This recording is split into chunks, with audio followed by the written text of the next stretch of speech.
All right, welcome everybody. Welcome back to the Gadamer Reading Group. And this time we're going to be discussing some recently translated correspondence between Gadamer and Derrida. But as I think many people know, it's not all there is to say about, not all that Gadamer and Derrida had to say about each other is in this correspondence, in addition to their talks. And John Beach was just talking about a selection from a talk called Rams that Derrida gave in Heidelberg, right? I believe so. Yep. Yes. Do you want to say something about that, John? Well, Jim could say more about it probably than me, but there was a memorial sort of gathering to commemorate Gadamer's death. What is it, a year or so after Gadamer passed away? The very first Um, year. yeah, and and it was he gave a talk supposedly about the poet Celan because he said, we're this was someone we both admired, but then he used from the breath poem. He quoted Celan's poem, and yeah, it was quite. It was it was one of his. God, he did. Derrida was amazing at that. He could give some amazing tributes to people after they died. I think he excelled at that, and this was quite amazing, I thought. Her famous final couplet at the end of their poem, isn't there? Do you have World is that there? gone, I must carry you. Yes, that's it. Say that one more time. The world is gone, I must carry you. The world is gone, I must carry you. And do you see that as connected to Gadamer's death? Oh, Yeah. yeah, Yeah. absolutely. Do you want to say more Oh, about that? Jim, you answer. Yeah.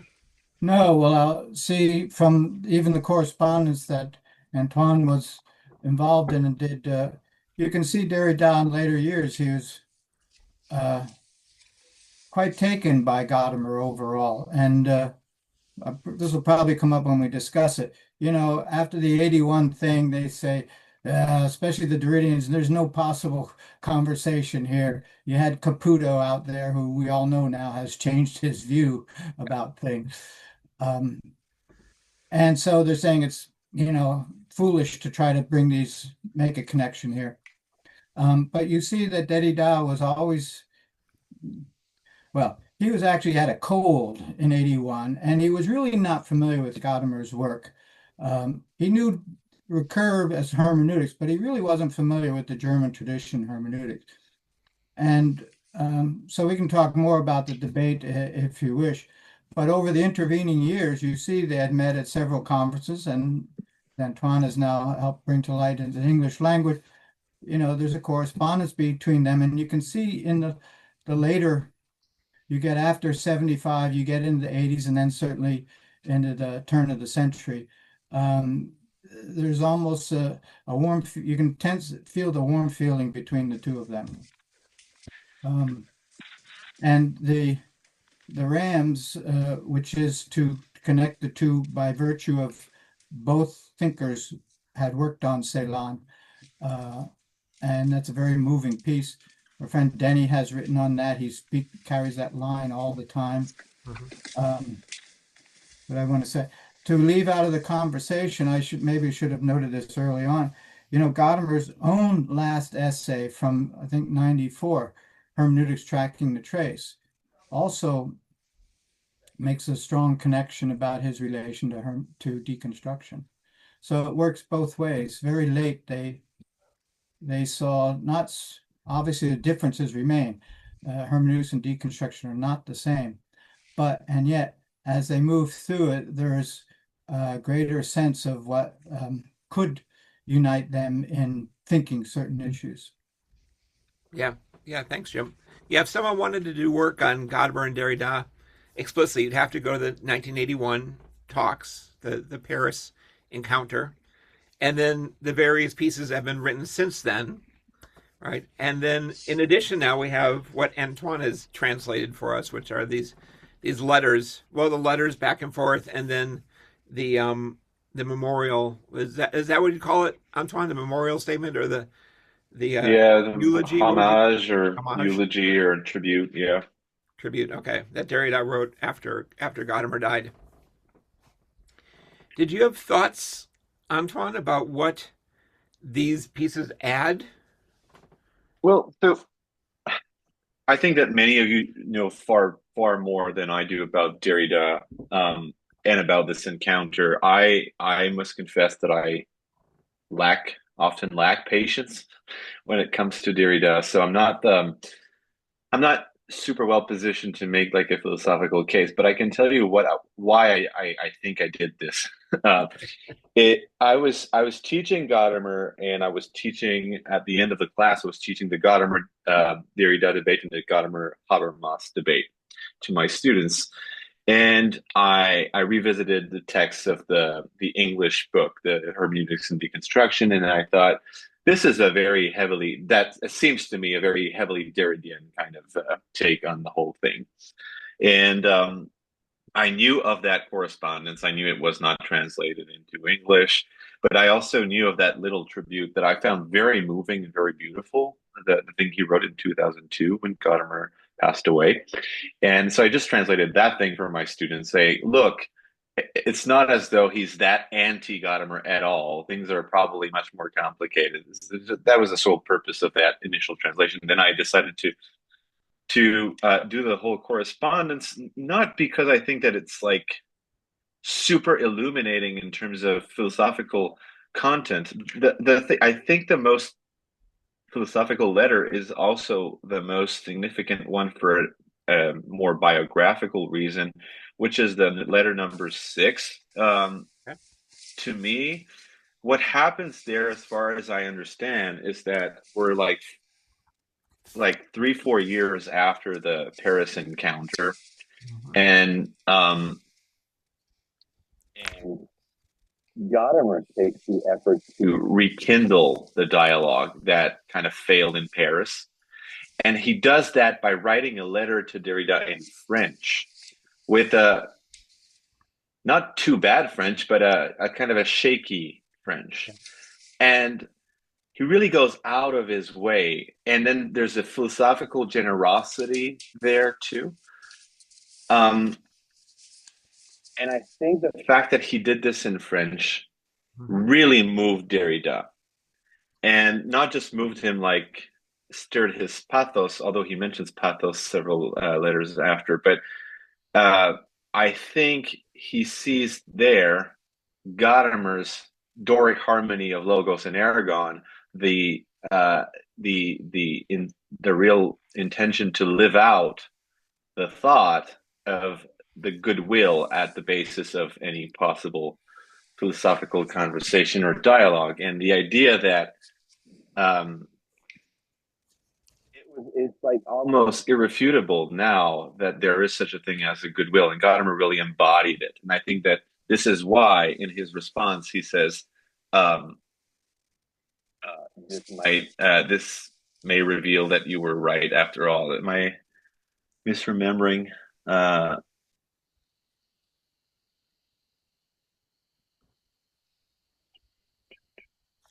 Yeah, exactly. Yeah, in letter 7, when he responds, he says, "It would by itself prove that you may be right." And I think that's the proof is that he showed without possible doubt that he had the goodwill to come to an understanding with Derrida. And I think Derrida was like, okay, I have to probably to revisit my position in some kind of way. So that's like for me, that was the core nuance to add to the Gadamer Derrida debate, as it's I think often too easily read by Derridians who think that you know Gadamer was just naive there, Mhm. and Derrida was the real philosophical hero. Um, yeah,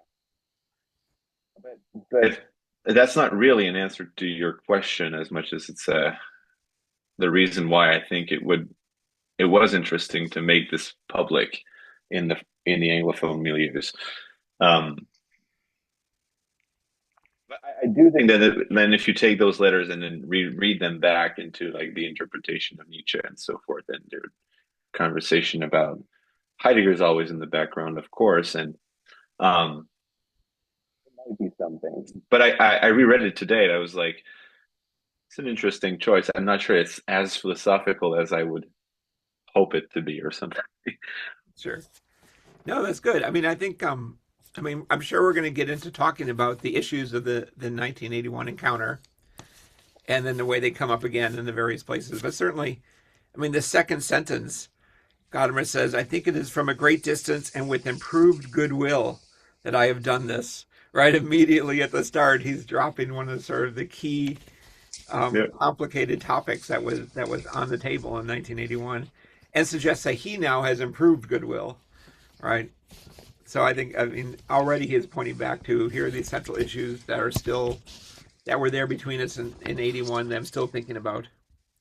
So it's an act of generosity that you think that Derrida appreciated and recognized as an act of generosity, where maybe part of the response is generosity is not possible. Maybe after 1981, someone might have said that, and then Again, if I could comment, yeah, Jim, there was no animosity between the two in 81. As you see from the correspondence, they're already in correspondence before 81. But again, Derrida had a cold. He wasn't familiar with Gadamer's work, really. And so his rejoinder to Gadamer, who gave the first talk at the conference, was to latch on, as Derrida would do, latch on a phrase that might be centering the text, and then that centering causes the text to lose a certain multiplicity of it, centers the meaning such that the meaning gets settled. And that phrase was goodwill. And what does Derrida do? He says he thinks it's the Kantian goodwill. right, And when you look more closely at it, I've recently tried to show, you can think the goodwill in terms of like friendship, of being charitable. So really what Gadamer meant by the goodwill had nothing to do with Kant. It's you have to be having a willingness to see, as we now the famous often quoted phrase from Gadamer, that the other may be right, or that the text can be right. So that's all that was meant. And Derrida just wasn't familiar with Gadamer's writings to even not take that approach. Aha, this is something like will in Kant. So, and then one last other comment. They met at several other conferences in Heidelberg. They met, I think, in Naples. So over the intervening years, they weren't so much talking to each other dramatically as the letters show in any deeper way, but they were beginning to read each other. no, that's good. I think that's how we've always understand, especially that response about goodwill, where Derrida sees him as saying something Kantian. Is there I wonder if there's a way of thinking about the issue that's maybe not as extreme, where it's just simply the act of charity is never pure and clean and devoid of any interests going on in the background that we might not want to admit. So we always are reading with a purpose. Maybe most neutrally, we're always reading with a purpose. We always have certain ideas of what's plausible and what's not plausible. And we can never put all those aside. And so it can never be a pure act of charity where we're simply opening ourselves up and allowing anything to be said to us. Is that a more generous way of rephrasing Derrida? It just sounds much less I was dramatic. going to say, I thought you sounded like a good Derridian right there, David. But it sounds like a much softer criticism when you say that, right? It's like, but whoops. I think of the Aristotelian concept of hexis. Uh-huh. Hexis, what was Gadamer had in mind with goodwill, which is essential for, phronesis, the execution of phronesis. It's meaning. It's hard to translate it into modern language, but it's essential. It's central to the Nicomachean ethics. And anyway, but I think that everybody will have a different reaction to this depending on how they understand Gadamer and how they understand Derrida, and and I'll just say throw in my reaction. What I learned is that from this correspondence, which was interesting, was that the extent to which Gadamer attempted to to talk or to dialogue with Gadamer, and the extent to which he resisted it. Quite amazing. In a beautiful, in a very effusive way, and a kind. I mean, without insulting him either way. I mean, it's just to add to what Jim said too. They also met at Capri. I've actually that text is out in my library annex. It's published on religion, where they discussed Gadamer and Derrida were both there. I've got some of that writing too. But then, yeah. So so that's what was quite amazing about me was to me was how and I would say that too. Gadamer never liked to find and to conference with people that agreed with him. He was just the opposite. He wanted to, he often talked about two sticks rubbing together and then the sparks fly. He wanted to talk to people who he could go up against and who would give him more of an understanding of his own understanding of the philosophical tradition. And also, I mean, Derrida was a star. Derrida was, had charmed. I mean, he was sort of like the Jackson Pollock of the world of philosophy, and a lot of Gadamer people were attracted to him, and that's another reason. But like he said with Habermas, the reason he asked Habermas to come to Heidelberg wasn't because he thought that Habermas would ever agree with him or he would ever convince Habermas, nor did he ever think he'd ever convince Derrida, really. And he did take positive things like the trace, for example. He thought that was something that he wanted to use. He thought that was a great insight of Derrida, that concept. But uh, uh, but when he said that bringing Habermas to which Lewis didn't agree with, but he said anybody who could cause a dispute between Max and Teddy has to have something going on, and he just admired Habermas's talent as a thinker and wanted to promote him. So I don't think it was ever there was ever the intention of Gadamer, would never had the hope that Derrida would ever understand what he was doing. I don't think that was there. Yeah. And you could see that in the on the trace, the final thing he wrote in '94 on Derrida, and especially in Palmer, in a summary at the beginning, he says 2 or 3 times, Gadamer knew that Derrida didn't have the grounding in Greek philosophy, and he disagreed basically with all 3 concepts in Greek philosophy that he just thought they were wrong. That Derrida, the pharmakon, the logos, and the what was the third one? Anyway, skips my mind right now. But but as a creative, as a philosophical, as a font of philosophical energy and a creative and sort of a genius in a way, he wanted to have that. There was no one else who could.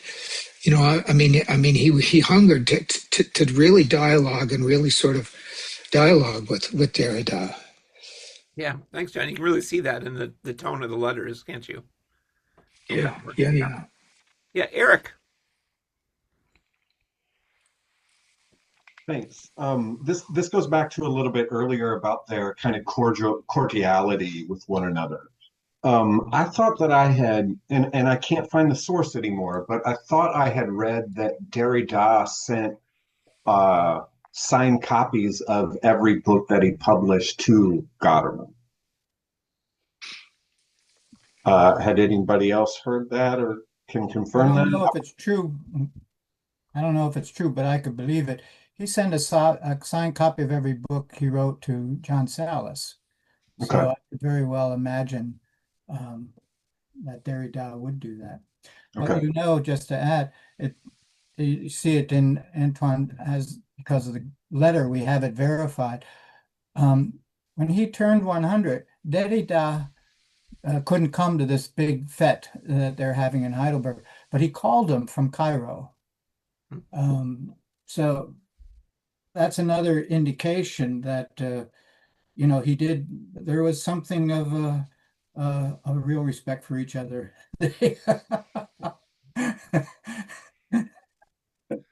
Oh, that's a good one. I missed that, I think.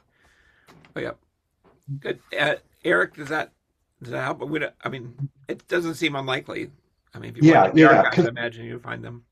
because to me it's one thing, right? Like to me, there's a certain like, here's my book, read my book, Oh, right? Was he consuming Gadamer's books at an equal pace? Was it's one thing that Derrida wants to share with Gadamer. It's another thing that whether he wants to read and understand Gadamer. I see Um, what you're the saying. other question I had, I think John Beach, you were mentioning like Gadamer liked to argue against people that were more adversaries, where he could through that uh, competition of interpretations with Recur or whatever, right? Like could realize something more about his own views. But what's a specific thing that he would want to convince Derrida of? But he's like, I need you to agree to this or else we're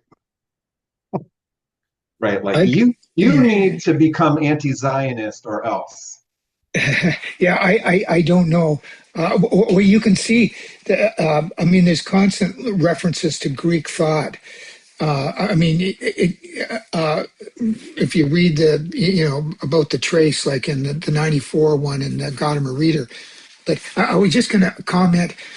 I was living in Paris in 2000, 2001, and I often frequented the bookstores on Boulevard Saint Michel. And every time I went into a bookstore, there was a whole pile of new freaking books, a new book written by Derrida. This happened about 5 times in that year period. Like he was so prolific, incredibly prolific. But I didn't buy them all, of course. But and I anyway. But no, I don't think he just didn't. I mean, Gadamer knew like you got to read Greek. You can't understand Greek philosophy and translation. It's impossible. Um, and he knew that. So he didn't look for a meeting of minds with Derrida. He I mean I'm clear about that. But there were some things in Heidegger. He disagreed about some of the like calling Heidegger a logocentrism, and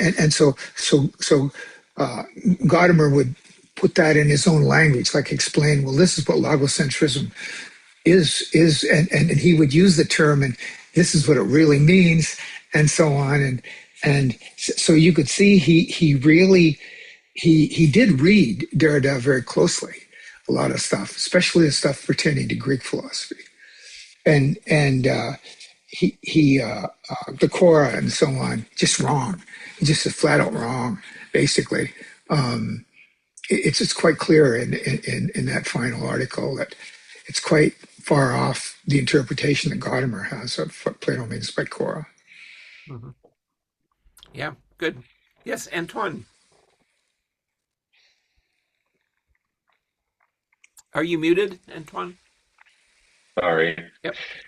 haven't zoomed in a while. Okay, I think that if there's one thing that Gadamer would like Derrida to be persuaded of is that there is a possibility for dialogue, even when that possibility seems extremely unlikely. Mhm. Um, Hmm. and I think that that would be kind of the baseline upon which anything else could potentially follow or not. I mean, it's not as if they want. I mean, it's not. I don't think that Gadamer wants Derrida to agree with all his philosophical stances. But there's this basic things that the possibility of dialogue, the genuine possibility of dialogue. I think that he was a bit annoyed by Derrida's frontal attack in 1981, saying, "Nah, that's just not. That's out of question. That's not possible." Um, but but in his response in '85, what I found also very interesting is Derrida says, "I dream that I would not need to write anymore, especially to collect the premises, the pretext, and conclusions in 2 sheets, 10 sheets. I dream of long Yeah, living yeah, yeah, exchanges." yeah. This is like there does saying like, look, I dreamed that your thing would would would happen. Um, so that I think is the beginning of it. It's still in the form of a dream. It's not like let's do it. Um, it's in form of anticipation, which he talks about a great deal in the tribute, right? In the tribute, he says like there was this kind of certainty in the promise, right? Where I always thought at some point we would eventually have that wonderful moment, um, which seems like a kind of partial concession to the baseline, I think, of Gadamer's position. Although I'm a bit puzzled because in the tribute he says two things, and I'm not sure exactly how it happened between the two of them, but it looks like he is describing moments where they did have those beautiful, wonderful, lively exchanges, like in Capri, and it was all great. And like he was really admirative of the liveliness of Gadamer's character and his pleasant sociality, etc. Um, and on the other hand, he says like it's as though we postponed our dialogue forever, um, with this foolish certainty that Gadamer would be eternal. Um, So that line that you were focused on about where he's like, I dream of dialogue with you, right? The face to face. I got the sense that he is saying Derrida is having those conversations with other people, just not with Gotham. So what is it? Which number is it? It is number letter number 7. yes, 7, right in the middle there. This is why Gadamer objects to, excuse me, just a quick interjection, to Derrida's concept of interruption. And Gadamer, I mean, that automatically, is anti-dialogue, like, I think. And that's why that was a criticism of Gadamer, but anyway, I just threw that in. Yeah. That's again one of the big issues from 1981 is an interruption that comes up repeatedly. So this is an interesting paragraph. It's on page 541, it's number 7. Derrida says, "I would not hide from you. I have a hard time with philosophical correspondence." And I imagine what he has here is some letters that function as a proxy for real philosophical dialogue, face-to-face dialogue, because then he talks about, "I thus dream I would not need to write anymore, especially to collect the premises, the pretexts, and the conclusions in 2 sheets or even 10 sheets of letter paper." So the idea is like, if we're going to have a philosophical conversation, that means we're basically writing papers back and forth to each other, writing our arguments out. You write your responses. That doesn't want to dream of long living exchanges, spoken, rhythmed by silences, rereadings. In short, all this philosophical sociality that we miss and that will be missed more and more by the coming generations. Contrary to rumor, I'm a man of word, of this lively word. That's a Gadamer reference there, I think. And we think we can say that exposes more than any other experience what I call writing or trace. So what are your thoughts about that paragraph? Ty, do you want to get in here? I did, yeah, thank you. And this kind of made me think, and especially what you just read, David, about the way he was talking to Gadamer there, made me think back to something that Jim talked about at the Hermeneutics Institute this past summer on friendship, and part of that was sharing affections. And one of the things that I had never read this debate before, and my overall impression of it was like these guys are friends, and they You're the breaking up overall there were you're breaking up a bit, Ty. disagreements, but overall, sorry, yeah, No, it's okay. We lost some of that, and I want to make sure that it's you okay. hear it again. So try saying it again, and we'll try to catch I up. was just pointing out that like it seemed to me like this was an instance of like of friendship in the Aristotelian sense of sharing affections, and something that Jim talked about at the Hermeneutic Institute this summer. Yeah, yeah. The letters themselves, especially. Yeah, Yes, yeah, and the way they kind of developed, they seemed, and I think even yeah, even in that letter, the paragraph above you that you just read, David, he says, you know, like the initiative of yours is precious testimony, uh, and even over this or that detail, right? And that seemed like obviously the details are important, but there's this sense of like let's invite each other. yes, yes. Good. I like it. Jim Risser. Yeah, that's what I wanted to say. I'll say it this way. Um, in the 81, Derrida was just worried that maybe if you're speaking about dialogue, you're speaking about trying to get at the exact meaning. The dialogue is still instrumental for getting this settled meaning. But once he realized that that's, if he read it, how much he read of Gadamer, I don't know.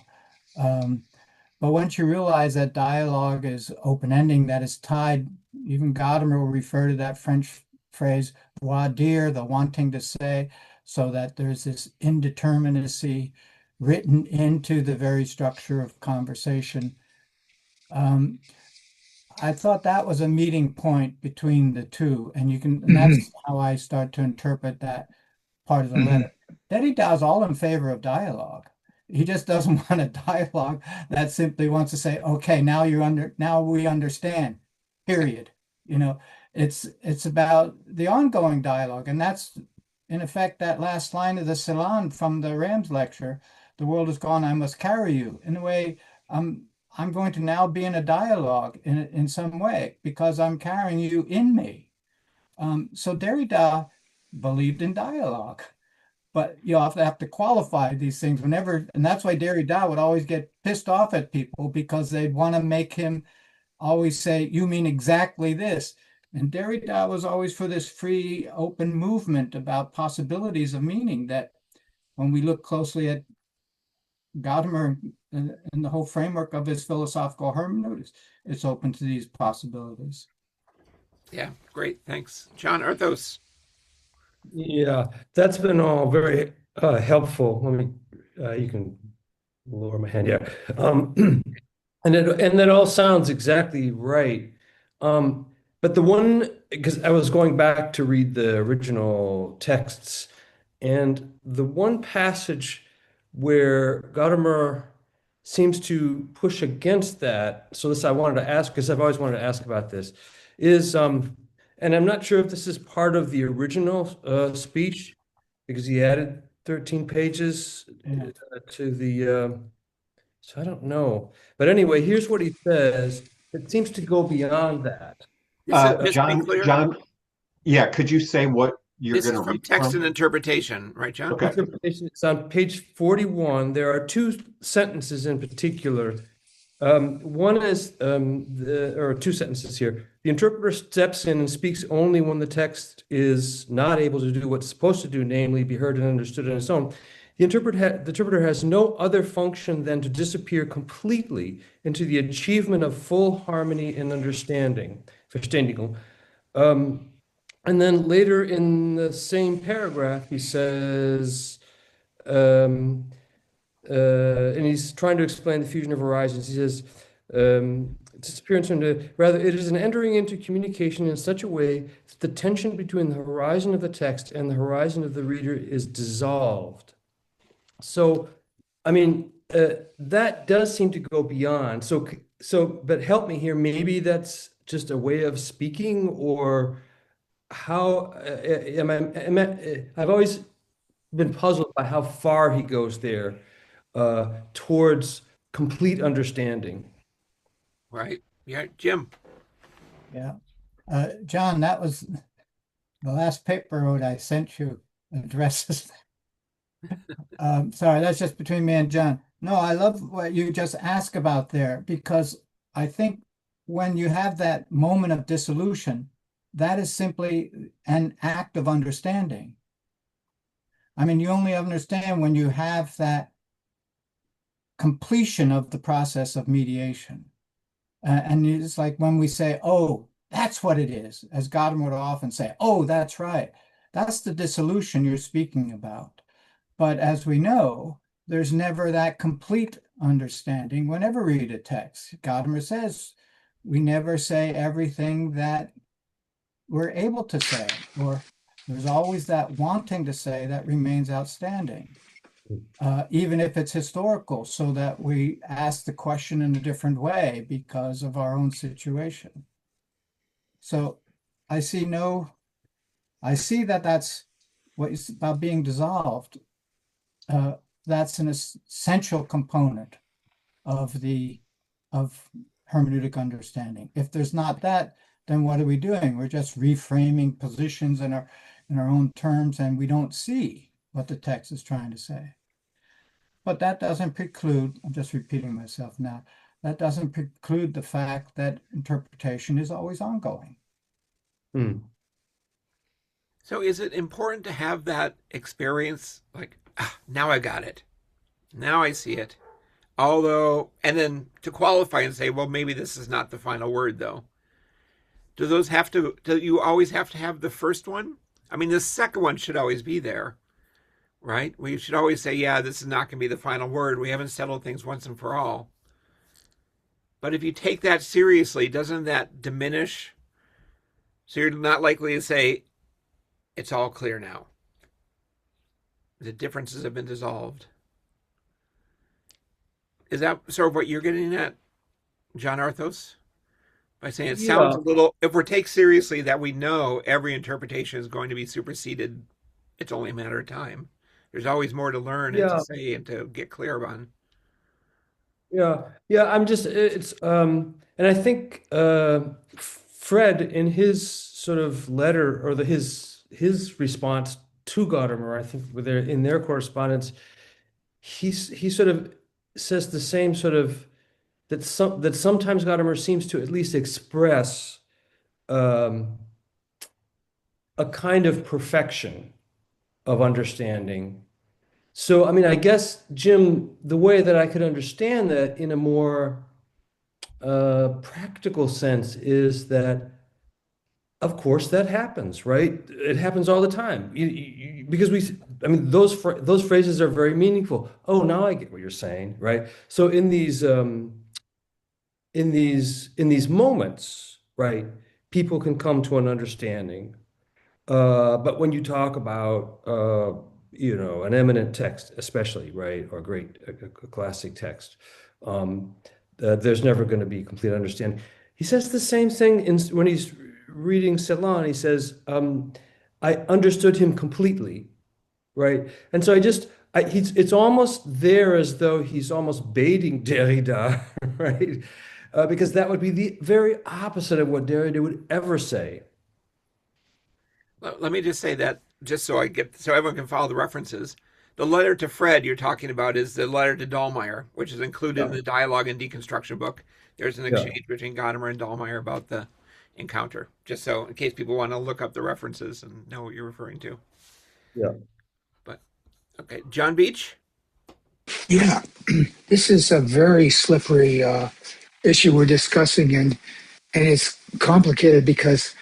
But I just wanted to say that Gadamer sees the tradition playing um, a dominant role, and when we interpret a text, sure, there's never a final interpretation of the text, but there is knowledge. It does have something to say to us, so we can say, "Yes, I see it."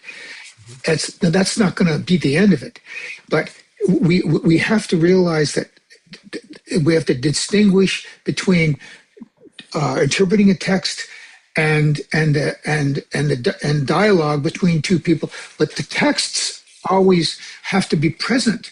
They always the weight of the tradition has to be there. Um, and even though he talks about our, the text, interpreting a text as a form of dialogue, and that's what kind of can jumble it all up.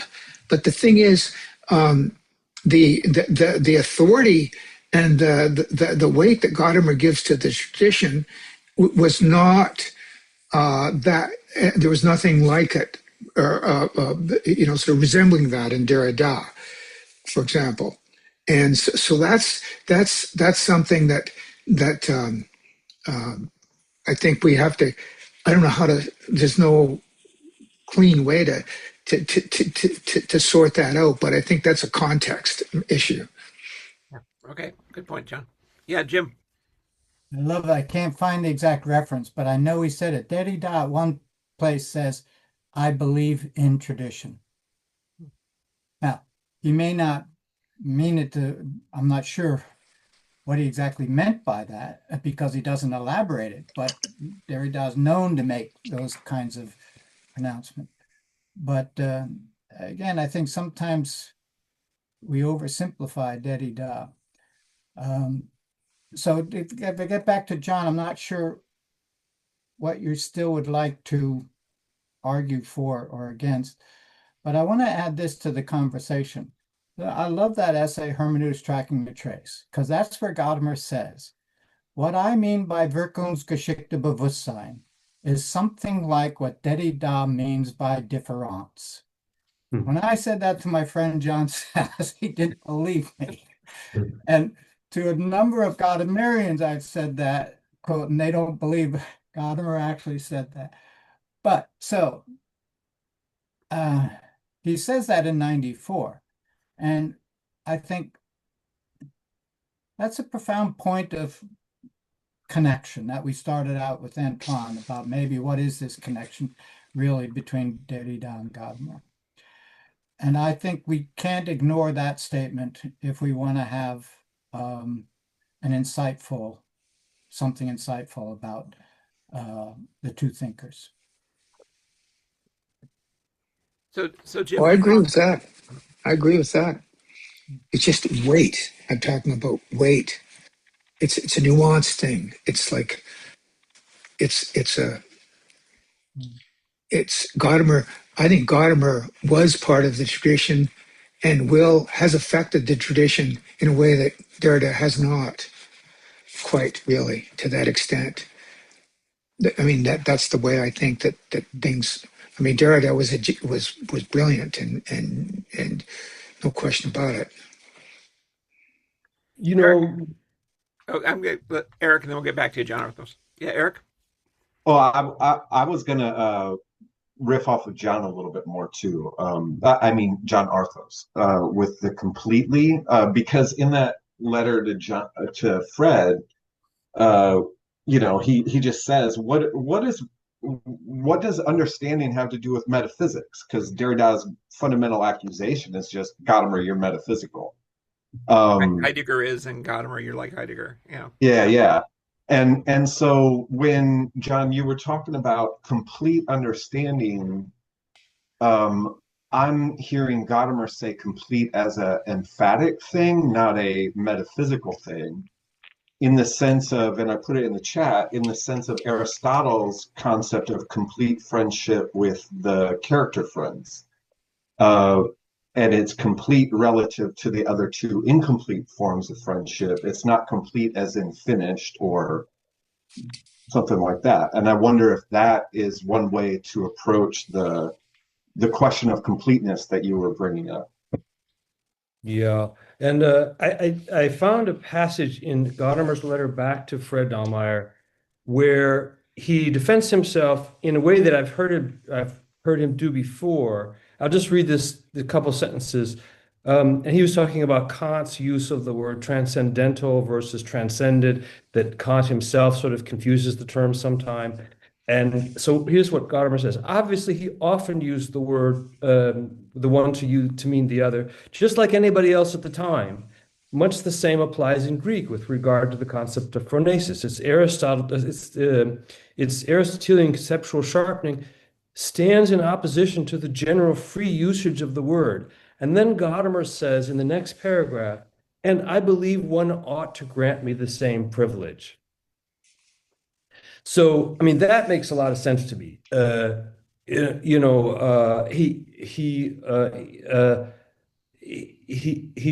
was a wonderful extemporaneous speaker, and when you speak extemporaneously, you have to be allowed a certain leeway for words like completely, right? So I guess maybe that would be another argument in favor of that. Yeah, that Gadamer is not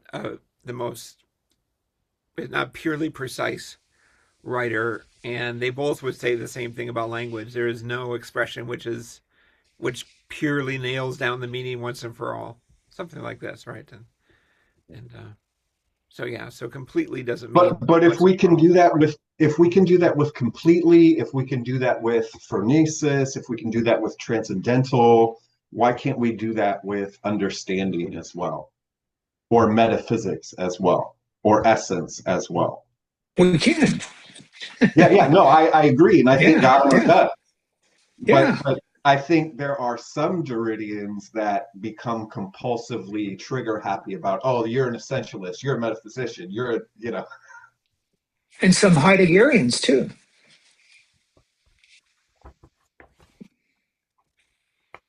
Of course. I was trying. Yeah, reality isn't. Yeah, reality doesn't allow itself to be. I mean, you can't go behind language to actual reality. That's realism.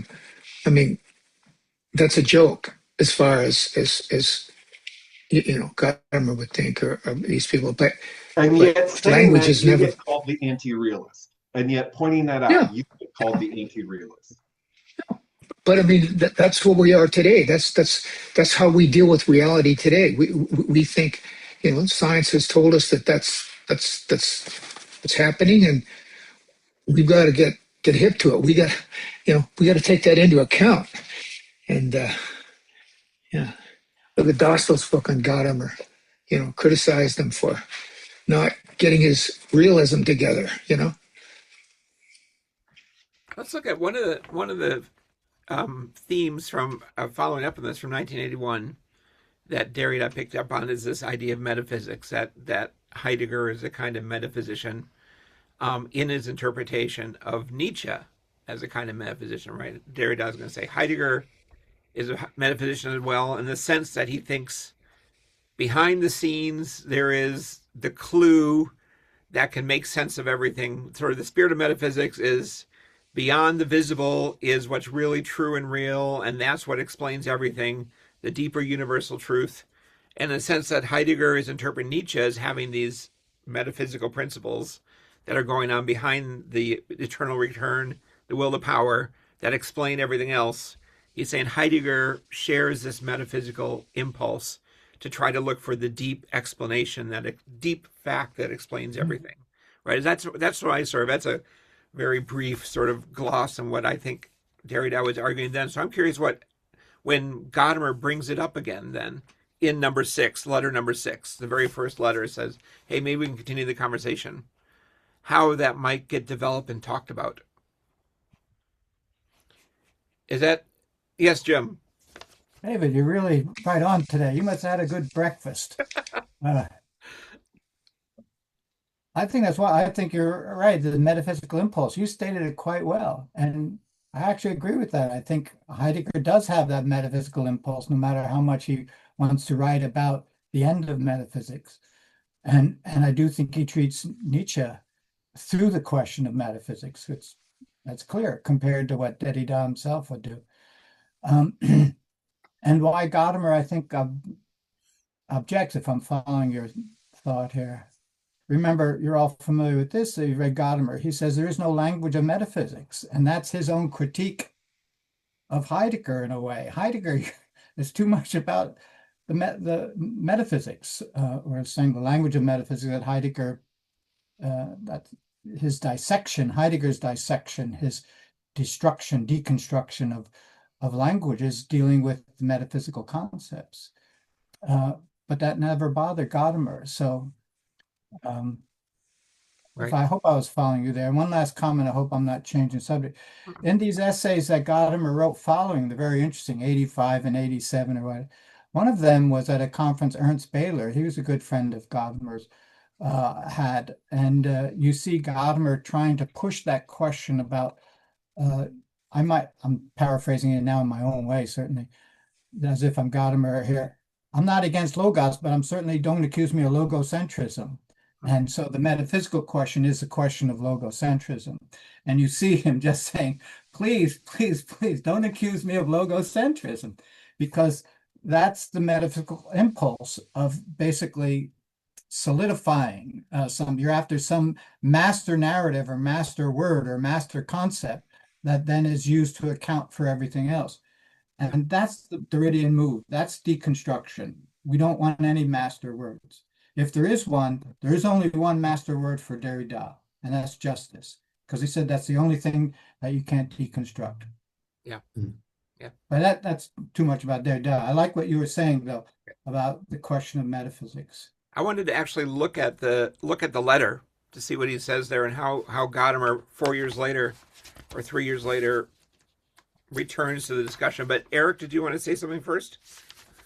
4 years later? Yeah, it's related to that. And Antoine, in that paragraph, it's on 540, where Heidegger wouldn't respond to your first demand.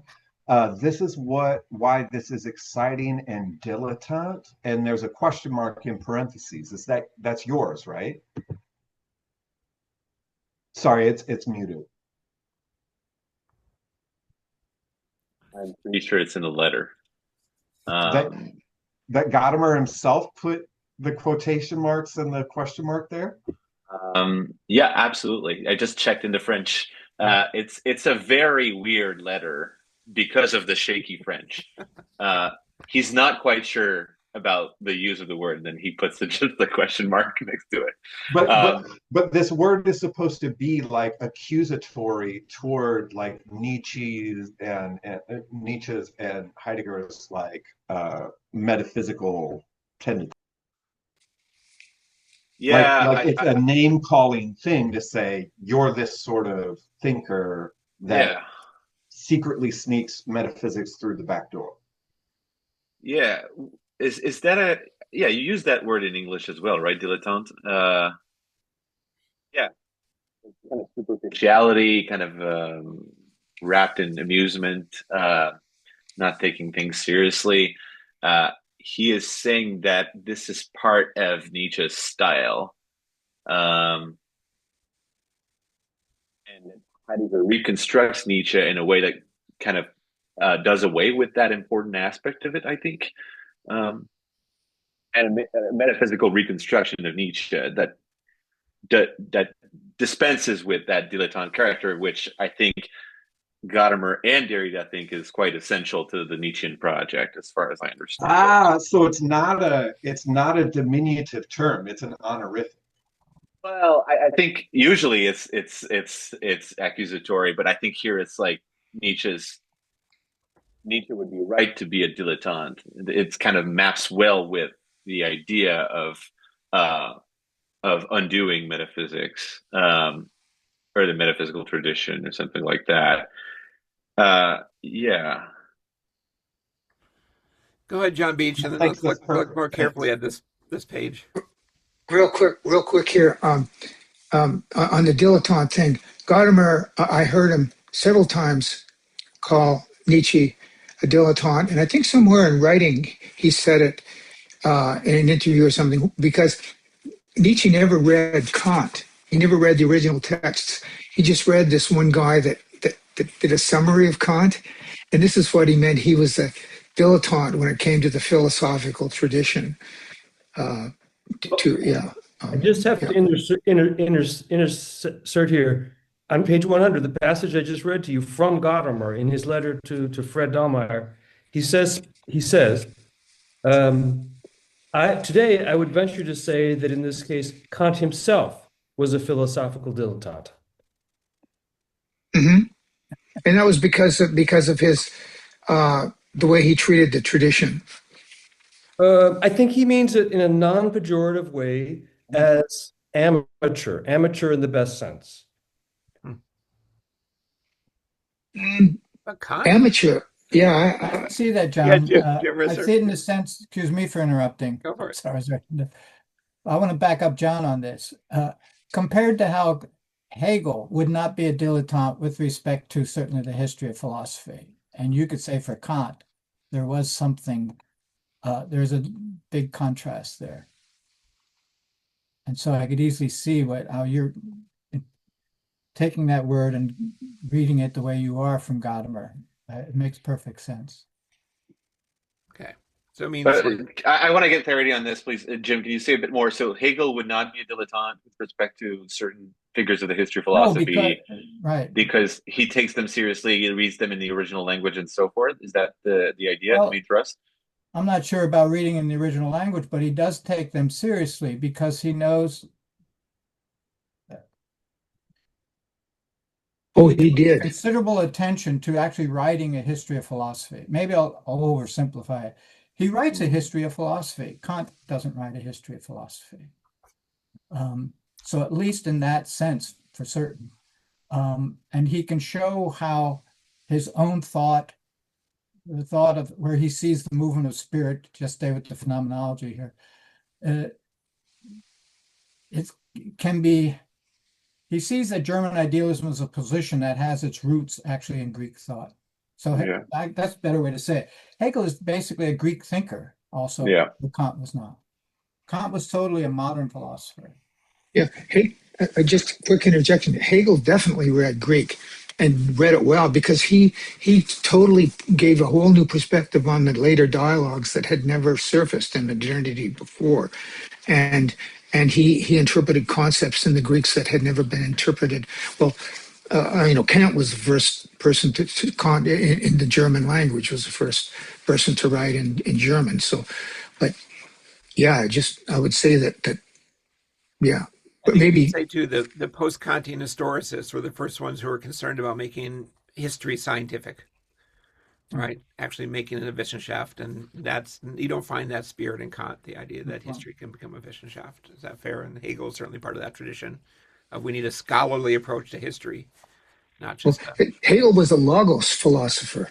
for, Gadamer called him the last logos philosopher, maybe except for Heidegger. But logos, let's see, Gadamer had quite a different understanding of what logos meant than Derrida did too. Sure. And and but that means well, I'll just let it drop. But that means you go like you go back to how Plato allowed what the logos meant. Doesn't mean what the Old Testament meant about logos whatsoever. Right. No way in the ancient philosophy does logos mean the word. You can't translate it as word. And who's very significant around that? The guy that wrote preface to Plato, Havelock, is very specific about that. Yeah, I Yeah, think that we'd say that's sort of the first step if you want to make history scholarly is consider things in their own historical context, right? And yeah, so oh yeah, we need to absolutely. understand how this was happening at the time, not how it got read later. Let's look at. I still want to get back to this. We're going to do this now. I'm going to force all through this on page 540, letter 6, where Gadamer returns to this question of Heidegger's interpretation of Nietzsche. So you see a paragraph. I begin with the Nietzsche problem and your analysis of the Heideggerian interpretation. Yep. So he takes up the first thing. It's true, I have myself defended this interpretation. And he says later what the interpretation is. Interpretation is the will to power fits together with the eternal recurrence of the same. These are integrated concepts. He says, I've defended this interpretation forced, as with every Heideggerian interpretation, which is kind of a funny aside. I've defended as adequate, or perhaps as the sole interpretation of the compatibility of the will to power and the eternal return that I know.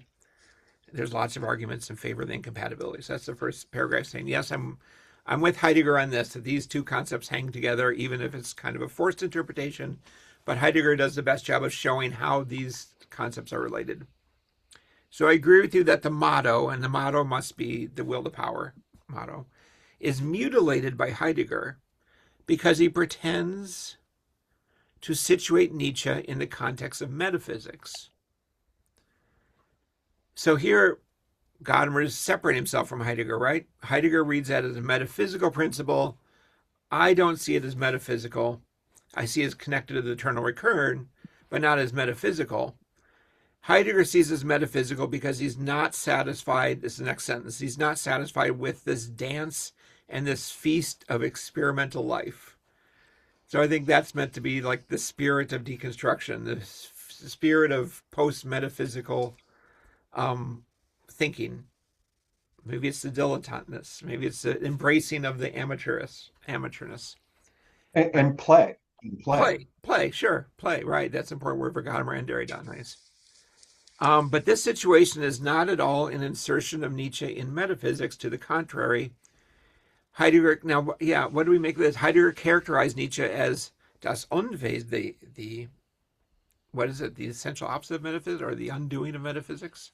Mhm. This means that, he says, dissolution of the essence of substance, of presence. Yeah. So how do you read Nietzsche as both a metaphysical thinker and as somebody who is the dissolution of the essence of substance or presence? Or is the suggestion that essence, substance, presence, which is a Derrida word, is one form of metaphysics? Heidegger is suggesting Nietzsche is a different kind of metaphysical thinker, not a thinker of essence, substance, and presence, but of power and eternal return. You have thoughts about how these fit together? Yeah, the way that you were saying it just there was perfect, because that's what I was going to go for too, is that Antoine, laying out those words, right? Gadamer doesn't mean by metaphysics any metaphysics. He's talking about substance metaphysics in particular. Okay. And that, in like Buddhist philosophical critiques of Western traditions usually confront that. It's not about Buddhists not having any metaphysics, it's that it's a relational metaphysics rather than a substance metaphysics. So this idea that the metaphysics of power versus the metaphysics of substance, that's interesting, Dave. Okay, that works for you. All right, Jim. I'm not sure what I might say is going to help the conversation or not. I want to tell a story about when Denny Schmidt and I were in Sils Maria, and we went to the famous rock. And so then we go down to Italy, and Gadamer's down there. And at one point, Denny starts telling Gadamer about us being in Sils Maria. And he says, I sat on top of the rock. And with dead seriousness, there's Denny trying to imitate Denny. And I finally understood what Nietzsche meant by the eternal return of the same. It's nature. And Gadamer turns to him and says, well, what did you think it meant before? Oh, So yeah. What else could it be? you have to have Denny tell the story, and he can imitate Gadamer's voice much better. But if there is a point here to make, I mean, Gadamer would see, by saying that, I mean, Gadamer thought that maybe Nietzsche wasn't as metaphysical. Right. And period. So why have to read him simply as a metaphysic, whatever version of metaphysics you want to say?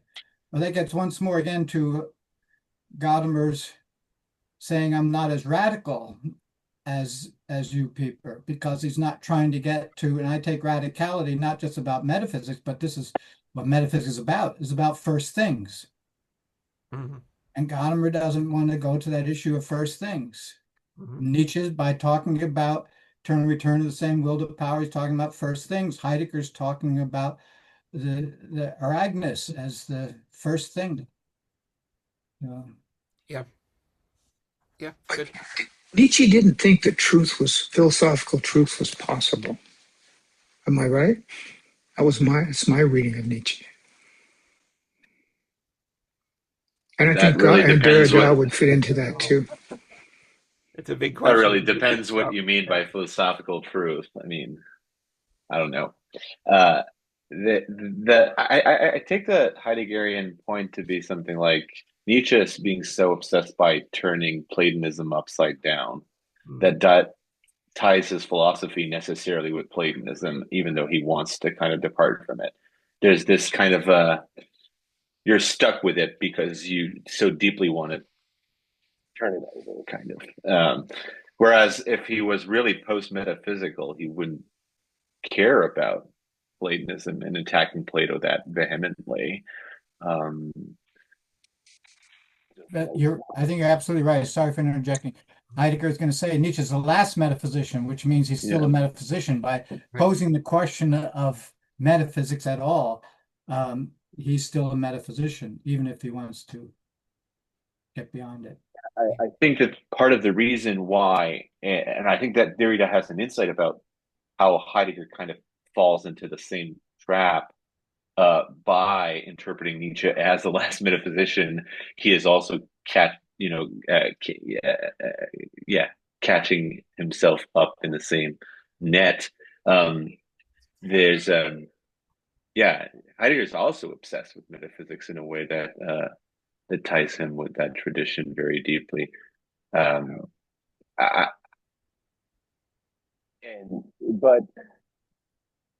But the interesting thing about the line, I think that the last bits you read, David, in that paragraph, there are different kinds of metaphysics, to be sure.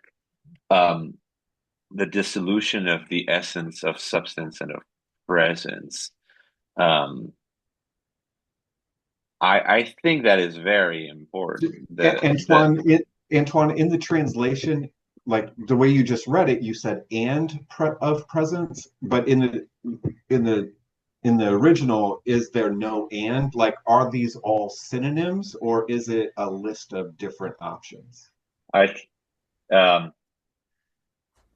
There is no of. It's like a list. Okay. Of essence. Of essence, of substance, of presence. Yeah, as I said, I was really literal in my translation there. No, it's great. It's great. Thank you. But I think the point is that essence, substance, presence. And by the way, there are some problems with some things I could not do because of the constraints of the journal. They did not want me to put some underlinings, and I don't know why, but presence here is underscored, of course, in the letter. Yeah. I mean, that's Derrida's word, right? It would make sense that he would. That's awesome. It would, underline Derrida's own word back to him. Yeah. There's a couple of things that are underlined in the letters that I could not. It's a bit frustrating that I was not allowed to. I also wanted to put the original in the translation, and that I was not allowed to do that. I'm sorry about that. But so presence is underlined. I think that it all culminates in the metaphysics of presence. This is Derrida's thesis. When I think that is an accurate reading of what's going on with Heidegger's diagnosis. But you could imagine something like, okay, if we are undoing metaphysics of presence, might we come up with something like a metaphysics of absence? And I think that's a spectrum. That's kind of the specter that, or the sword of Damocles that is over Derrida and Heidegger's. Mm-hmm. Nietzsche and Heidegger's. Yeah. Yeah, good. Well, we've talked about the letters. Are there more in the letters that struck people that they want to bring up, or should we turn to I would like to bring up the line about, this is on page 542, right at the end of letter 8. He says, may some real respite be granted to you and all of us, and the artificial creation of the states in the Muslim world and the neighborship of Israel develop reasonable forms of life. And so he's recognizing, I think he started the letter with this too, right? Where he's recognizing Derrida straddles this kind of, it's the line right before, right? Like someone who honors as much their Muslim fatherland as their own Jewish origin. And so recognizing Derrida as this kind of ambiguous relationship to this inherited, geopolitical conflict. And so I'm just looking at that line, and then Derrida doesn't even, right? The letter's coming just a few days later. This is as close to texting as we get with these letters, right? And Derrida doesn't even seem to acknowledge that. And was there something specific happening right then in 91? And we have the first Gulf War in 91. Yeah, Jim. Yeah, I think it's date specific that he's making that comment, but it also reinforces what I've been thinking lately. The later Gadamer, when he writes the book, the essays in the English, Reason in the Age of Science, with his German text, from the intervention with Habermas. In the later, when you get into the 90s, Gadamer's writing much more expansively about social life. So it's not just that problem that you see in Reason in the Age of Science. And I think that's why he'd make a comment like that.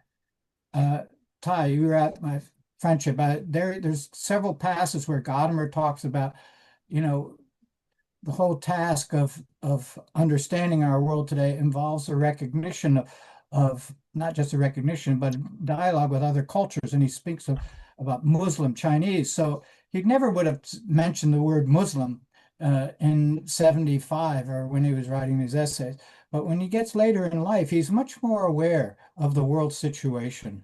No, and he's explicitly saying, right, like the artificial creation of states by colonial, right? He's talking about the artificial imposition of states from Western colonization and breaking up the Ottoman Empire. So he's losing to this. Yeah, he sees the problem. He sees the problem of our age. This was, just for timing, this was 2 weeks after we invaded Kuwait in the first Gulf War. So at this point, it's pretty much over. Remember all the bombing of Baghdad that we all watched on TV and all that. But so that's probably in the background as well too. It was on February 1991, February 24th.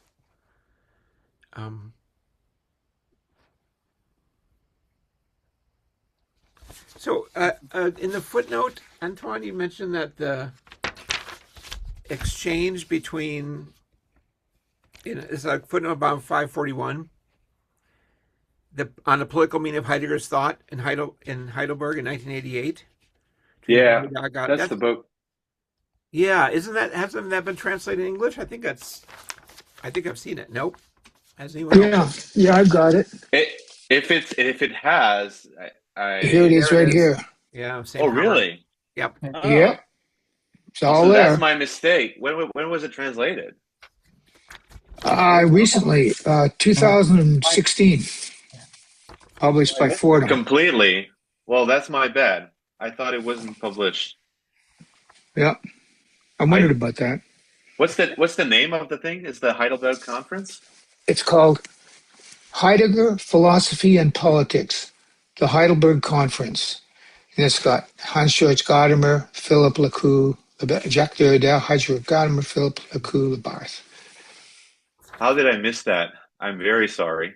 That's bad scholarship on my part. No, it's okay. I thought there was a whole nother book out there waiting to be translated. Well, we've got one. Antoine likes to be exact, so he's apologizing for what I say is unnecessary. But talk about not knowing about books. There's one thing I want to mention, just for your information, is that where did Derrida get the idea or the word grammatology? Where did it come from? Where did he take it from? Do you know the answer, or are you asking? I know the answer. Oh, okay, then you should tell us. It was taken from a book by I.J. Gelb, A Study of Writing, which was published in 50s. I think second edition was 62. And he says, and that's where and Derrida admits that And so does what Spivaks in her introduction alludes to that. And Gadamer, or Derrida, that expresses that in a text. It says, in the last 2,500 years, the conquests of the alphabet have encompassed the whole of civilization, reaching the farthest corners of the earth, but during all the period, no reforms have taken place in the principles of writing. Hundreds of alphabets throughout the world, different though they may be in outer form, all use the principles first and last established in Greek writing. And later he says, in spite of the tremendous achievements of Western civilization in so many fields of human endeavor, writing has not progressed at all since the Greek period. And these guys, these linguists, they don't speak of alphabets before Greek. That's an anachronism. There were systems of symbols and so on, but there was no way to really. Greeks perfected writing for the first time and last time, and it's so important to understanding Greek philosophy. And the way they explain it as well, they added vowels, they made it phonetic, and blah blah blah blah blah. When Gadamer says, "I do not believe," in like this, the debate between speaking and writing, and which is prior, and all this stuff, like, so Gadamer has a feeling for this that even, but Derrida did not take what Gelb said to heart. But he mentions that's where he first came across the term, and so does. Yeah, I just thought I'd throw that in. It helps one understand Greek philosophy and the beginning of Greek philosophy too. That's something that Heidegger didn't really ever mention as well. Yeah. All right. Good. Thanks, John. Before we moved on to the last piece, the Derrida memorial, I thought number 12 was interesting. Gadamer to Derrida. It's from July 2000. Derrida had sent him wishes for his 70th birthday. He's sorry. Gadamer was 100. He was telling Derrida happy 70th birthday. And then he goes into this distinction between them of Derrida focused on written texts and Gadamer's focused on the voice, the spoken, the dialogue versus the. And it is the trace where Gadamer talks about logos. Isn't that where he talks about that in the article in the trace, or is it the one on deconstruction? Oh yeah, he detailed talks discussion about on the them both, I logos and think. says you've He's got this always wrong. talking about logos. I know, but he explicitly talks to Derrida on that about how he's misunderstood logos as logocentrism. Logos means this Heideggerian sense of the collecting. Right. So then he's got a little, and this feels like a little bit of a sort of a gentle criticism, right? I mean, it's sort of saying, you focus on the logos, but the logos is really late to the game. First you have speech. Mm-hmm. All right, the logos is too late of a beginning. And then he ends by saying, I pray you accept my best wishes on your birthday and always leave the last word to the voice. All right, saying there's much more going on in the voice than just the logos. At least that's how I take it. And that's Plato. That's Okay. that's from the Phaedrus. Yeah. Okay. But David, that line about shoot, where is it at? Just it's on 544, right after the footnote. Jim, yeah. The writer must precisely obey the music of language. He also does that in text and interpretation, where he talks about the meaning and the words and the sonorousness or Sonority of the word. Yeah, they need to come into harmony. Like, you can tell if somebody understands what they're reading if they can sound it out right. Yep. Yeah, Jim? Yeah, I was just going to say, I read a paper of John Arthos just the other day, and he's the different kinds of words. And for Gadamer, it's the saying word. That's the heart of the matter. So you can see that's a brief way of just restating what I think you're pointing to here. For Right. Gadamer, isn't it always about the saying word? And that means about the speech, so to speak. Right. That's the living word. The living word. Yeah, Is right. the living word would be the saying word. Yeah. But I have a question, like a Derridian kind of rejoinder to that. When he talks about the things that he dreams about on 541, whenever Derrida says, "I dream of long living exchanges, spoken, written by silences, rereading," he says, "I am a man of word, of this lively word that exposes more than any other experience what I call writing or trace." So your Derrida is saying, but look, this living word of the conversation, that's an exemplar of what I mean by writing. Mm-hmm. So is Gadamer getting Derrida wrong there? Yeah, probably. Yeah. Because Derrida always says what I call writing. Yeah. He means something before script. Yeah. Yeah. Yeah. So it seems like in that letter that David was reading from with the Stoics and etc., it seems like he's making a too easy dichotomy between written speech and lively speech, or written speech and living conversation. If for Derrida, the conversation does not escape the framework of writing as he understands it. Yeah, I would think so.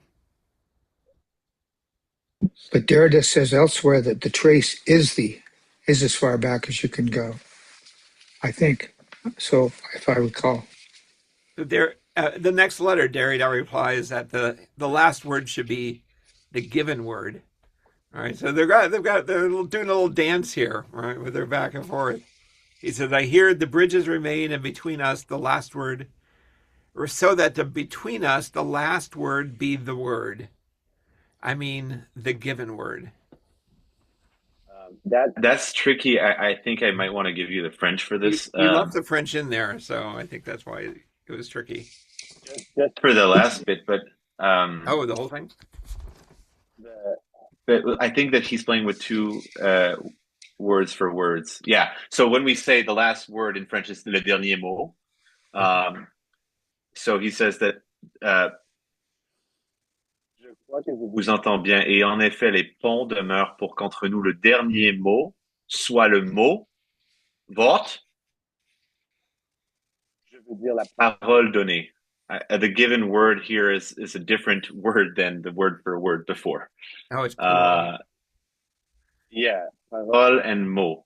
And I think that it's tricky here. In German, it would be from Wort, and then perhaps something like parole is also tricky because it has this. It's like verbum. It's like the word, as in like in church, like the like the word of God. Yeah. La parole de Dieu, not the word of God, like the mot de Dieu. We don't say that. So there, I believe there's a lot going on in that very little last sentence. So the last word would be the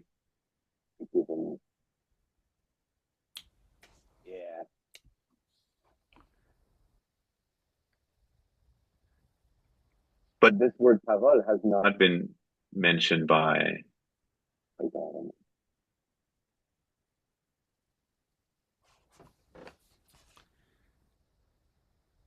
So in the German, Gadamer speaks of Stimme and Wort. Okay, right. So what do you think is trying to be communicated there? What's being suggested?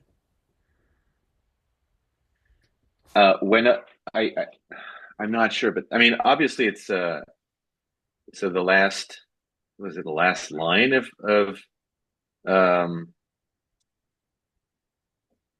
method or of the first restatement about the last word. It would be poor hermeneutics to try to pretend to have the last word. Where is that? That's in JW2? Or While Says it he's several getting it, times. Yeah. while he's getting Yeah. it, aren't they talking about, isn't he talking about a sense of the living word? I mean, once you get something like Stimmung in there, I don't want to say voice, but it is something like that, a tuning word. So, He doesn't say Stimmung though. He says Stimme. oh, as in like a determined word. No, sorry. Stimme. Sorry. I'll write it down in the chat. Stimme for voice, Yeah, right? Yeah, stimmt. Yeah. But in what is this thing? But sorry, I feel ashamed right now. McIntyre makes a big deal out of this, like Exactly. of not having the last word. This Oh, is. I thought it was the end of Truth Method, but I think now it's maybe at the end of He yes, says Gadamer it says often. someplace there is no last word. Yeah, he says that often. Yeah. often. Okay, good. The So if the last word is a given parole, that opens it up for further dialogue. So it's not the last word, right? Yeah, Right. Yep. that makes sense. Okay. Which does not mean there's no such thing as truth, but there's no such thing as understanding. Right. It just means there's more to learn. Hmm. Hmm. Okay, so in the last half hour, how about the thoughts about what Derrida wrote about Gadamer after Gadamer's death? My Cicerone. I love the line where he's like, to share once more something like a question with him, which is something we both like to do. For me, I just that to share a living question with the lively man he was. That I love that. I have nothing to say about it except that I love it. Yeah, you kind of hope that The- someone says that about me after I'm dead, right? It's sort of like, that's a nice thing to say about somebody. I like that, yeah. That's what Gadamer calls philosophy is, it's based on questioning. I I think there are many very moving things there. That the part where he says like I believe Gadamer would never die. Mm-hmm. I do not believe in Uh, yeah, I do not believe in Gadamer's in his death. Um, yeah, and he still says it's his conviction. It's very powerful. This was my experience and remains my belief. Like Gadamer has not died. That cannot that just can't be. And I think he doesn't mean only in memories, but in the further unfolding of the conversations and the bridges between Derridians and Gadamerians, etc. That's how Jean Gondin thinks of the whole debate. He thinks that it's our job to carry it through, and that's something Derrida actually hints at that, right? He says like Yes. Yeah. it was Well, that often follows through with the Ram. You see how this is a prelude to the Ram essay. Yeah. Yes. It reminds me of the end of is it the Cretus where or Plato, sorry, Socrates says Crito keeps thinking that I am my body and not the speech that's happening, right? And that you're getting sad. Instead, you could still have a conversation with me because I am a thinker whose thoughts will continue to be talked about. Well, he says both. So when he says, "I don't believe that Gadamer has died," that seems to me to be what he's the point you're making. But he also says he has this sort of regret. He says, and this was beautiful to me, where he says, "There's certain people that shouldn't die. There's certain people that we need not to die." Mm-hmm. Mhm. Right. That was very beautiful. But that's regret that he actually did die. Right. That's acknowledgement of his actual death. Yeah. Yep.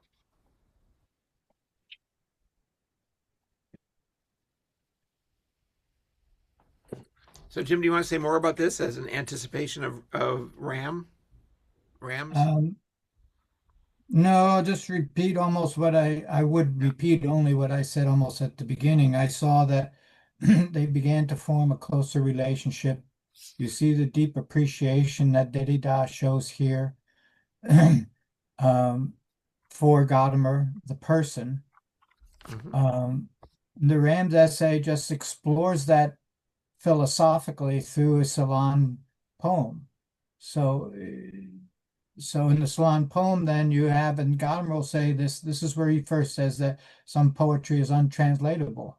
So that fits nicely with the Derridian motif. And yet, so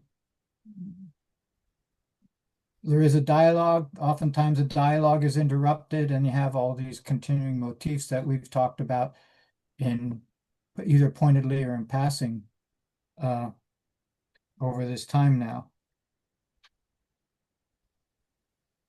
Going back to John Arthos, he's quoting Gadamer and says, language which is distinctively human, this is at the bottom of 546, can give being to something which remains suspended, which is not there, right? And so in speaking of Gadamer, he's giving being to Gadamer despite Gadamer not being there. And then at the end, at 547, he's quoting Gadamer from text and interpretation and says, you got to lose yourself to find oneself, which goes back to what we were talking about, John, about the interpreter disappearing. That question that you brought up at the very beginning. I have nothing to say except I noticed that connection, that's all.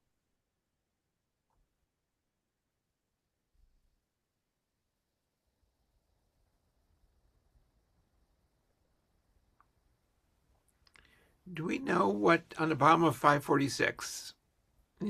First of all, Derrida quotes Gadamer from the Capri session where he talks about death. And then he says, our very last encounter was last spring in Heidelberg, so 2001, I think, where Gadamer honored me by attending the seminar I was giving for a full day.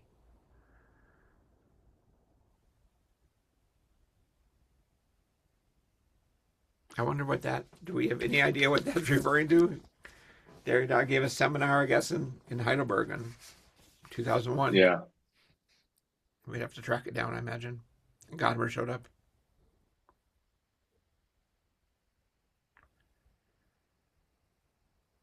I mean, that's pretty amazing. Gadamer is 101 years old and showing up. Mm-hmm. Yeah, for a full day.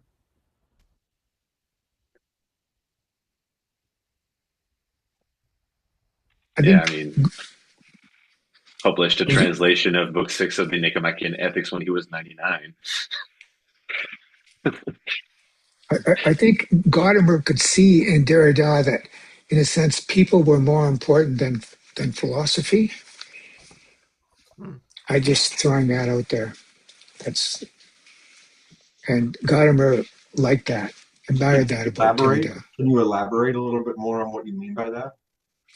Well, in the end, I mean, Jim Wizard's this way too. He has this, this sense that ultimately it's the other person. It's the and in Jim's book, about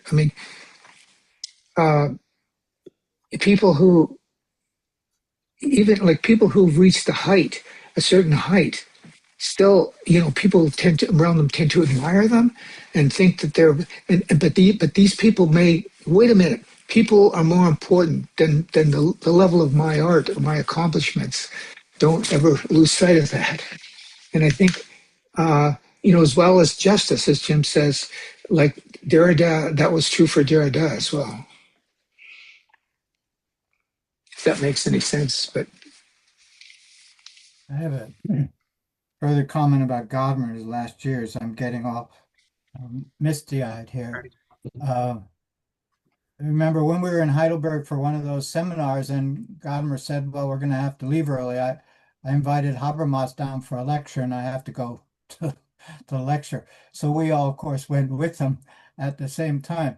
So he's in, I forget what year exactly this was, in his 90s, and all the people that I met over the years that had conversations with Gadamer on how, I'm saying this so obvious to all of you, so forgive me, but how many they just appreciated his willingness to have a conversation with other people was deeply, deeply ingrained, and he just carried that through to the end of his days. There's that interview with this child. What was she, 12 years old? And where she asked him a lot about old age and stuff. I know at one point he turned to me and said, I think because everyone wants to photograph and have interviews with God. And he says, I think they like me because I'm old. And what kind of what kind of humility does a man have that would say something like that? Anyway, Richard Bernstein said that to me too. He told me that Gadamer was the most Richard Bernstein yeah, told me that Gadamer was the most dialogical person he ever met. yeah, Just in spirit. He just loved to talk, have a conversation, and be open in the conversation and hear what you have to say. yeah.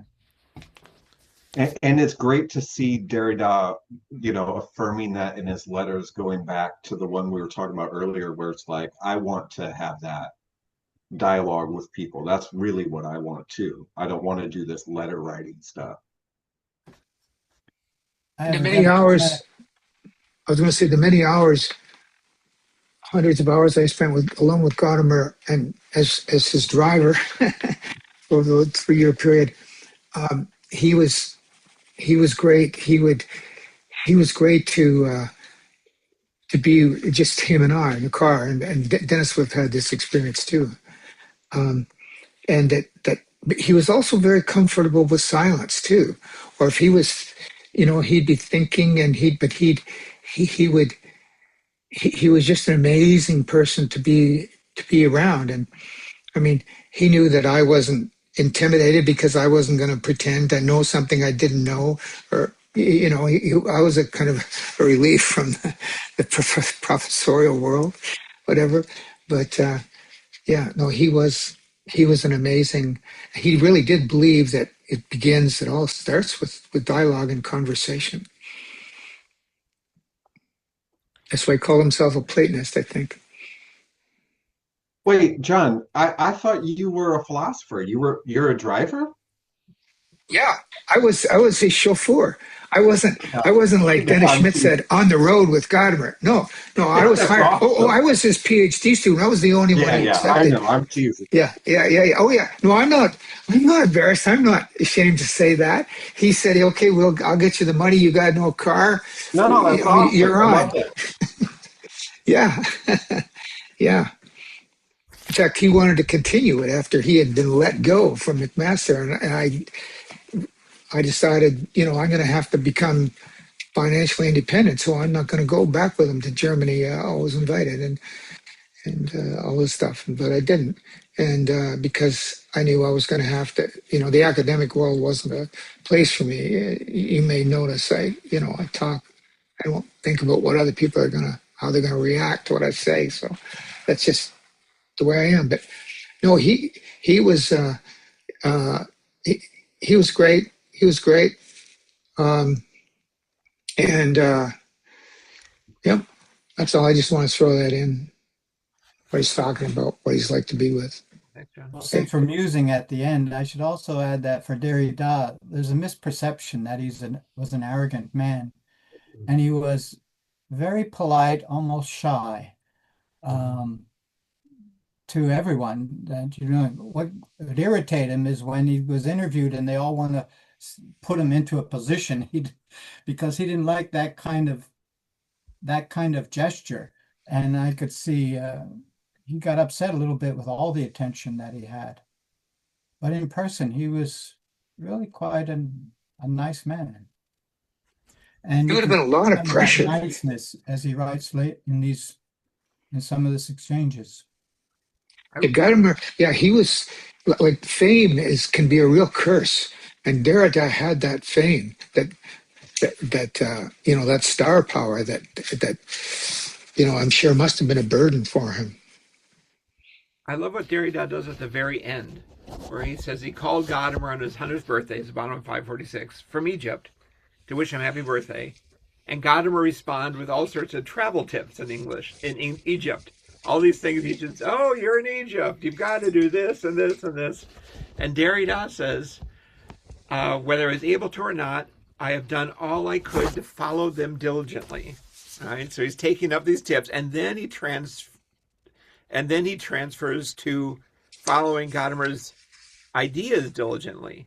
And the next sentence is to pretend to provisionally conclude, which is a nice little phrase, right? All right, I'm not going to, this isn't the end. I'm not even going to, about pretend it's the end, but it's a provisional ending.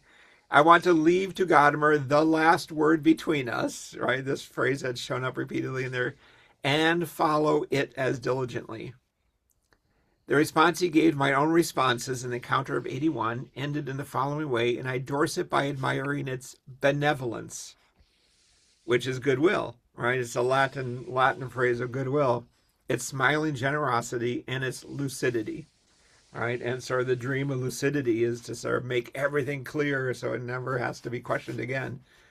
So he grants him lucidity, but we know that lucidity. And then he's got this wonderful quote about the path that never ends, right?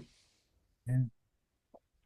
But I love the thoughtfulness of that sort of the way those sentences are put together, and this theme of following him and having granting the last word, but knowing this is not the last word, and the whole idea of following him means it's not going to be the last word, and there's something generous in the offering of this word, and a goodwill in it, right?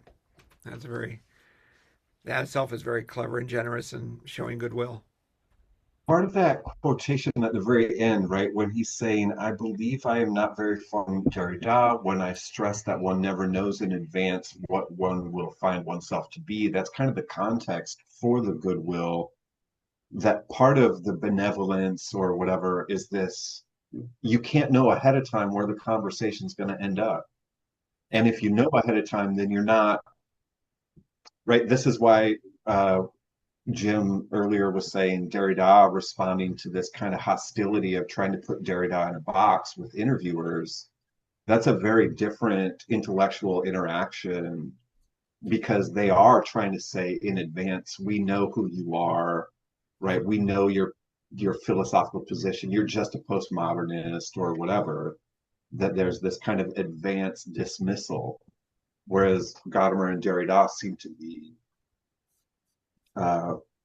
open to the mystery, to the future. Derrida makes the same point himself in an interview when he says, French has two words for the future, futur and l'avenir. Futur is planning, things that you can anticipate, organizing for the future, and so forth. L'avenir is the thing that you cannot expect. And he says, that's what I believe in. Okay. Yeah, good. That's a very good comment, John, because we even miss what Heidegger means by the future. I mean, Heidegger actually says something like that as well. If we always think about the future as something we expect, then that's more like planning, and it's not a relationship to the future. I'd like to quote Gadamer just briefly. We do not know where thinking will lead us. Where we believe we know, we only believe that we think. Nice. We're not really thinking. That's good. Yeah, it's not philosophical thinking. That's a great place to end for today. But I want to know if there's some things that weren't brought up that you really wanted to talk about across these letters that we haven't hit on. Maybe just one thing that was not, explicitly mentioned, but Jean Grandet makes that point in the French version of his biography. There's a whole section toward the end on the Derrida Gadamer encounter, and that was not translated into the English version of the biography because he wrote the biography in German before, and that thing was translated in the English, but there's something about Gadamer makes this point about the politics of friendship in Derrida's account, and um, I'm trying to remember from the top of my head here. It's been a while, but it's like this idea in Derrida that you only realize the friendship you had with someone once that person is gone, and I think that a lot of what's happening in that tribute is that it's like he's like, whoa, that was actually good for like a genuine friend. There was something very strong there, and there's no way for you to actually really know it when you're not deprived of it.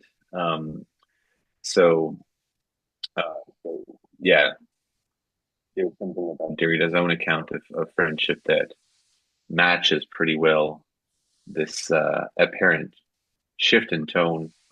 Um, yeah. I once asked Jean Grandin if he'd ever watched the movie on Derrida, the video, and he said no. I refuse to watch it because they make Derrida out to be a narcissist. So that's interesting. Is it what they're doing? I didn't see the movie. Yep. No, and interpret it that way. Well, I don't know. It's sort of maybe. Yeah, I guess so. You're right. Okay. Well, since yeah, you're Jim, asking for last thoughts very you- quickly, yeah. since you mentioned Fred Dahlemeyer, because he's in this book, that was another great person. Talk about. Yeah. If you've ever met Fred Dahlemeyer, he's one of the kindest souls I know. He spent a lot of time in India. So he was one of the first to really take Gadamer's hermeneutics and show its cosmopolitan appeal. So if you ever have a chance, you should look up something that Fred Dahlemeyer has written. Wonderful man. Lost him too soon, too. He died in his late 90s, mid-90s. Yeah, Gadamer stayed with him when he was in Boston, lived with him and his wife. Did he not? No, Fred was at Notre Dame. Yeah. No. But when he Fred was Lawrence maybe was in Boston. okay, Fred Lawrence. Okay, I'm sorry. Oh, yeah, Fred Lawrence, yeah. Sorry, I got mixed up. Yeah. Dallmeyer was a great thinker in his own right, I think. I mean, I've read a good bit of his work. Jim, did you know P. Christopher Smith at all? Oh, yes, quite well. Because his work, he's also very much impressed me. I heard him speak once, but that's the only time. And he was very devoted to understanding Gadamer. John Beach talks about the Greek. Well, Chris Smith, because he did his dissertation under Gadamer, and it was on, I think maybe it was on Heidegger, I don't know. But Chris Smith knew his Greek. So he's the one that, more than anyone else early on in English, Yes. showed the awareness of how Gadamer's work is relevant to a lot of the ideas in Greek philosophy. Yeah, dialogue and dialectic, which is, it's translated by him, and there hasn't much of Gadamer's stuff still hasn't been translated into Greek. Although I, sort of tried to finance some of it with, Paul Vandervelde. And I think that's probably a likely further reading for us when we meet again. So we're trying to do every other time something more popular, something that might appeal more to undergraduates or beginning grad students, and then something more technical and scholarly. And I think probably when we get to the next technical scholarly thing, it will likely be one of those new essays that are translated on Greek philosophy, John, that you're connected to with Paul. I want to thank everyone for coming. It's been great. And Antoine, thank you for translating this. Yes, thank you. I didn't know if you knew we'd have 2 hours to talk about at the beginning of this No conversation. idea. This is great. Thank But it you. worked great. And sorry for the mistakes. That was awesome. Thank It's you. nothing. It's great. So thanks, everyone. We'll be meeting again in April. So I hope to see you all then.